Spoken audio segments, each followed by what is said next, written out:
As you can see, we're out here in a Category 5 hurricane. It's raining. And today's video is sponsored by Nesquik. Well, I have just gotten off of work, so mind the ugly. But we're out here with the Trans Am today. And as you guys can recall from the last video of the Trans Am, we might have blown the transmission. So I'm kind of working on this as like a side project. So any day that I'm off of work, or when I get off of work, come here. We're gonna be working on pulling the transmission out of here. We're gonna be rebuilding this transmission and fixing the flaws. So I've already gotten started a little bit, but we've already disconnected the drive shaft out of this Johnny. It was just 4 7/16 bolts. If you've never disconnected the drive shaft, cupcake. But here's where tech tip is rolling to ya. You got these little cups here. You want to make sure that you tape around this whole thing. That way you don't lose these, because there's a bunch of needles in it. And when you lose the needles, it is a pain in the butt to fish them back in. You want to know how I know? I've done it before. You want to also know how I know? When I pop this drive shaft out, I may or may not have dropped a cup and lost a couple needles. I didn't lose 9, but I popped them all back in. But that just took me like 5 minutes just to be able to sit there and I'm gonna get it. And once you have taped up the rear end, when you go to pull this out, more than likely you're gonna end up with a little bit of leakage. So I normally try to keep me a rag handy to stuff into that seal. If you are bougie and you have a nice cup and you're doing this often, you slide a little cup in there. It'll also stop it. But let's see if we're lucky on today's video. Come on. Oh. Hey, look at that. No fluid, but ew, you can see the grossness of that. Yeah, that's pretty bad. That's probably a majority of what we're gonna be accessing here. I pop this guy loose. Dang it. It's supposed to come loose by hand. Alright, whatever. Not for us today. Alright, either way, we'll pull this drive shaft out so that way it's not just free balling out here in the wind.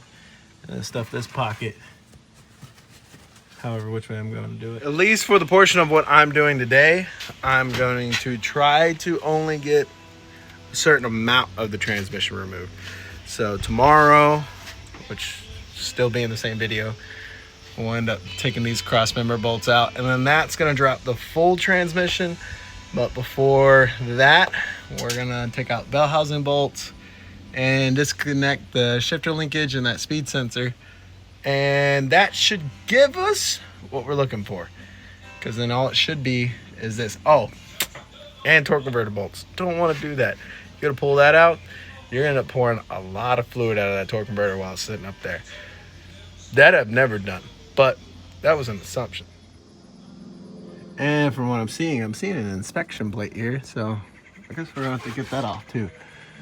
I wanted to know for sure if I need to get that starter off or not. I'm hoping not. You know, I like that Pontiac did a lot of their stuff on the opposite side of a small block Chevy. I learned that today. Fuel pump is right there. Did that today. And I was like, hey.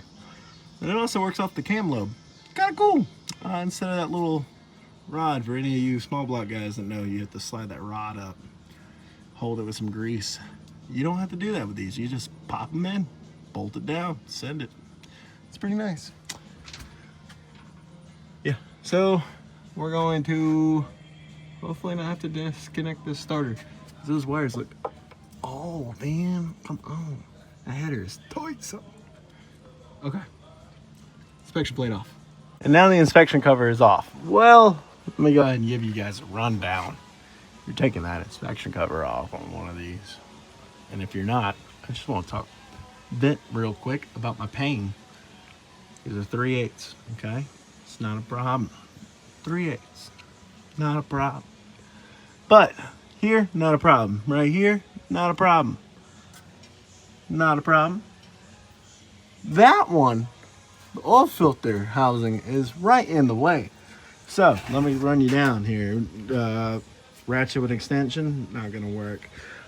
Small, shallow socket, not gonna happen unless you had like a really small one. The only way you could have got this with ease is either A, you had a wrench, a little bendy head, the boxed in, put that on there, could have ratcheted it off. That wouldn't have been too bad. If you had they make these other ratchets too that have a little bit of a, head, shoulder to them, knees and toes. Also with a flex head, also would have worked famously. I had none of those options. I had this little guy right here, non-flex head. You're sitting there, you break it, turn, because this side, when it don't flex, doesn't clear anything, so you can't turn it. And what that also means, you get to a certain point, and you're like, all right, I can finally get it by hand. I'll tell you what, you'll work on this technique called a mean purple nurples when you go like, yeah, right there. Tell you what, don't mess with me, son. I'll purple the out of your nipple. Here's a fun fact for you guys. These bolts are torqued to God Almighty. That's what that is, because that's God Almighty tight, son. Tell you what. Oh, I just had to double up the wrench, man. That was and I think I slipped my fingers. Good Lord, that hurt. Grab it. Oh! Ow!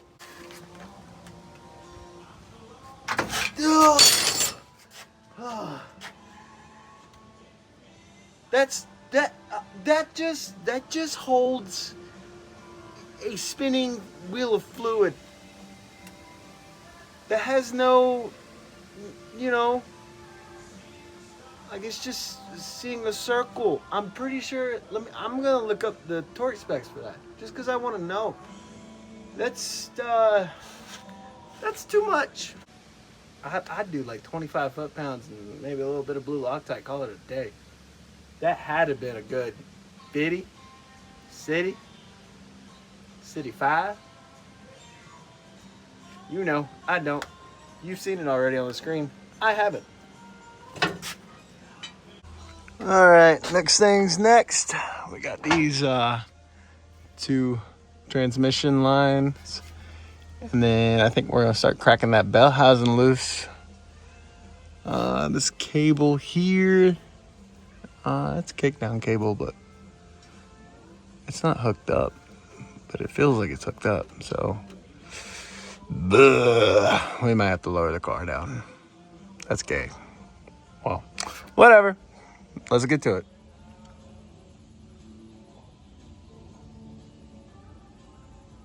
Make this make sense. Torque converter bolts. Ungodly tight, right?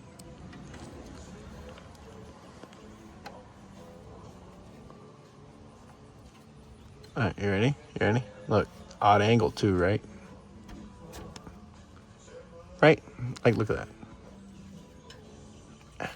All right, well, it's a little tight, but like snug-wise, but she broke free. This one right here. Check this out.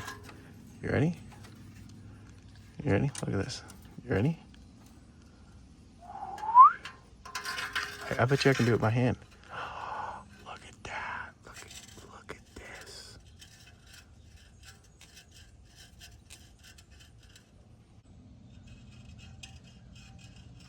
That makes sense. Hey, but regardless, the transmission lines are off now. And just the span of this clip, this individual clip right here.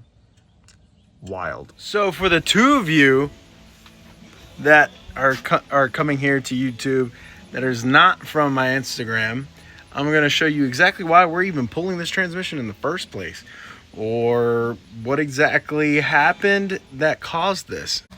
That right there is the fluid coming out of the transmission. That is not mud. It hasn't rained yet. That's from that. So that is why we're pulling the transmission. This fluid ended up with, I'm assuming, only water in it. Hopefully It's not too bad. It doesn't matter. This thing is getting a full B&M upgrade shift kit and clutch pack. All the works, the whole works. So that's why it's coming out, because even though I haven't rebuilt one of these transmissions, not even a Turbo 400. I haven't built a Turbo 400 before, but I haven't built or rebuilt a transmission since college. So this ought to be pretty interesting. All right, well, we're back on another day. All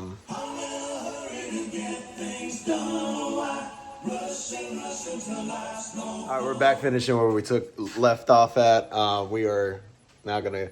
I also forgot to take out the detent cable, so we're gonna do that. Or kick down cable. My bad. Gonna take that out, and then we're gonna drop the bell housing bolts and then the trans bracket. We got a table set up, but it also just started raining, so we're gonna be getting a little wet out here in this musky, hot day that we got going on today. We gotta love North Carolina. Still best state out there, hands down.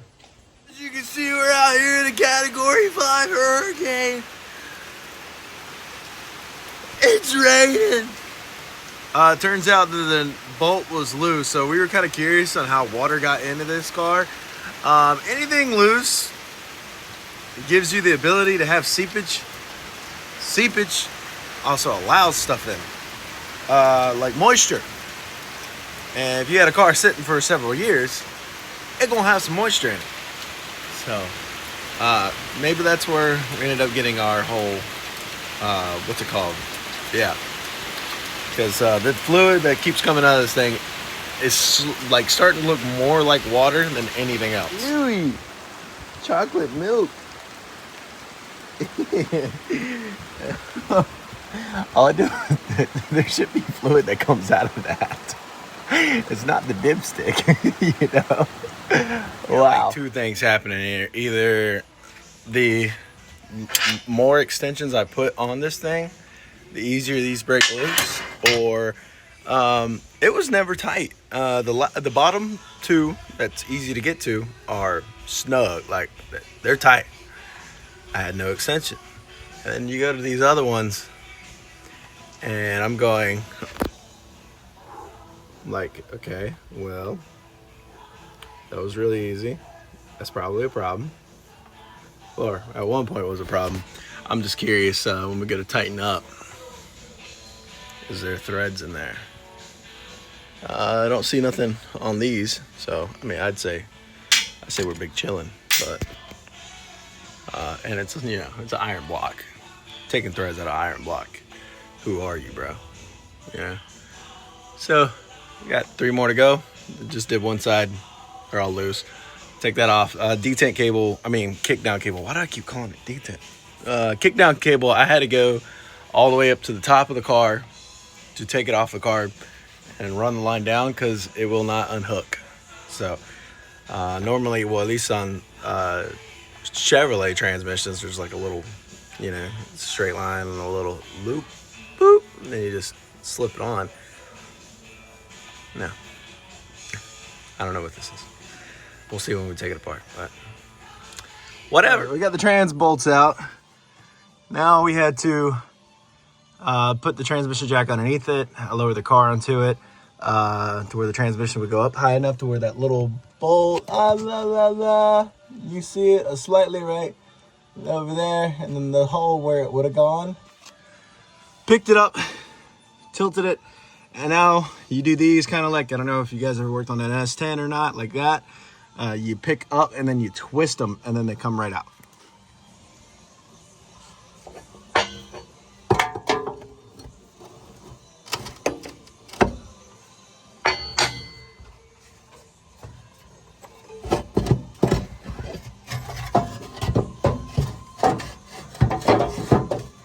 Come on.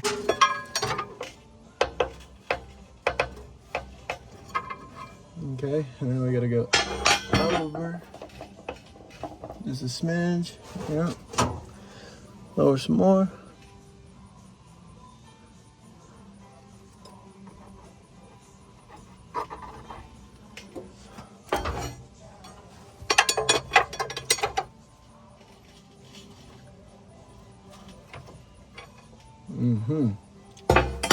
All right.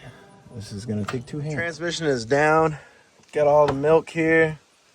It's straight filled that torque converter. So there's no way that thing was working. And then, oh man, yeah. Poor guy.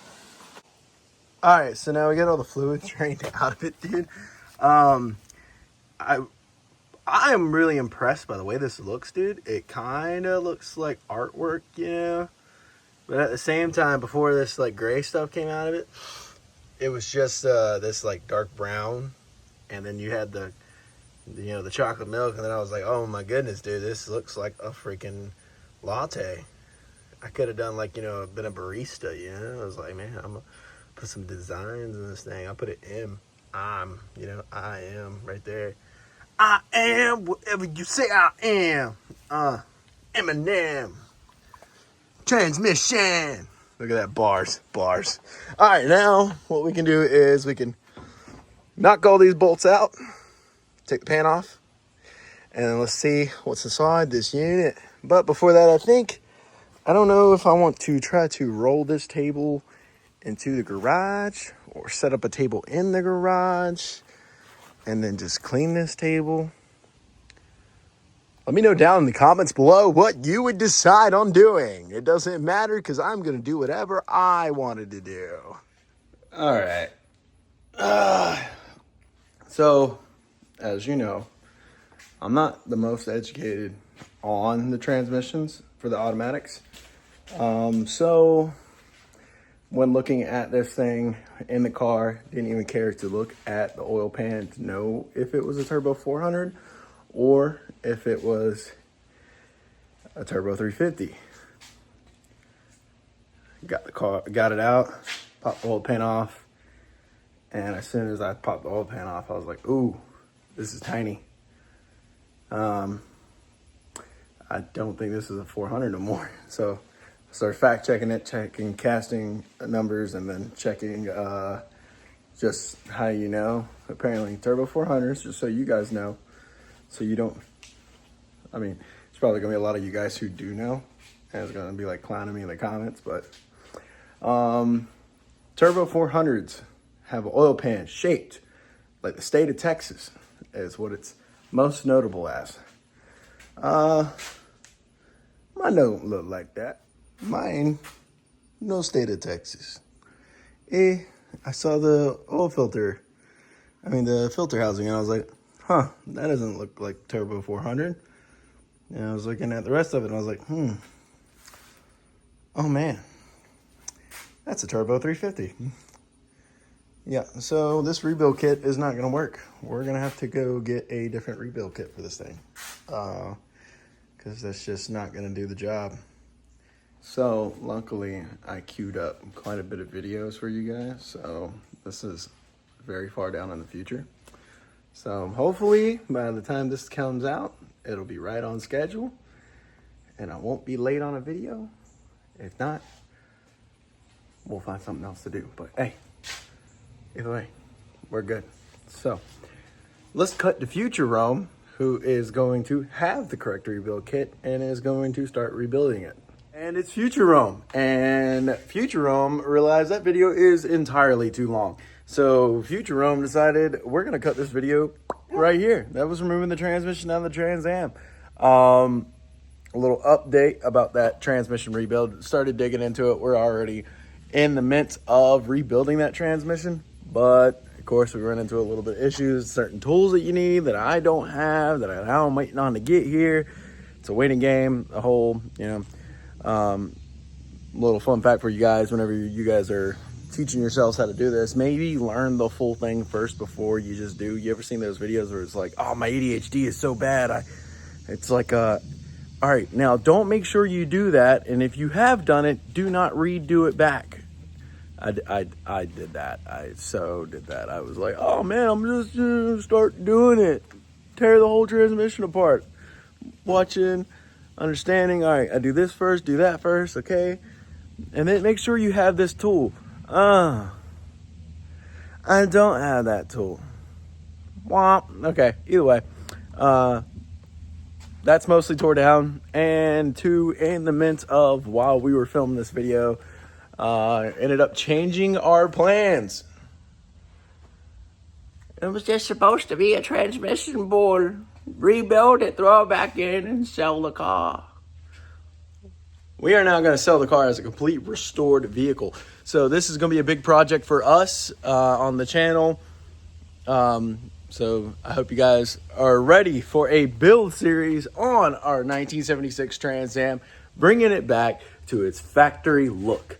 We're going back completely red on red. We're going to paint it. We're redoing the interior. We're going to redo all the junk in the front end of this car. I've already gotten started, so tear down video coming, pulling the engine, and then also too testing electronics, cleaning out the interior, redoing the interior. We're about to have a lot of build videos and content coming, so I hope you guys are excited and are wanting to join the journey of the mayhem that is going to be here. Get to see more of me do more clean work instead of just, hey, I got to get my drift car slapped together so that way I can go and have fun with it. More than just that. So now we are going to be showing off detailed work.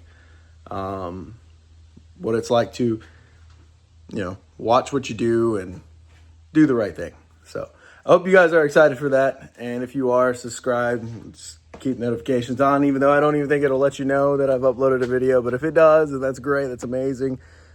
Keep on sticking around because we got a lot to do. I'm trying to get this car done in a timely manner, so expect this to happen more sooner than later. So I'll see you guys in the next video. Peace. Have fun. Deuces.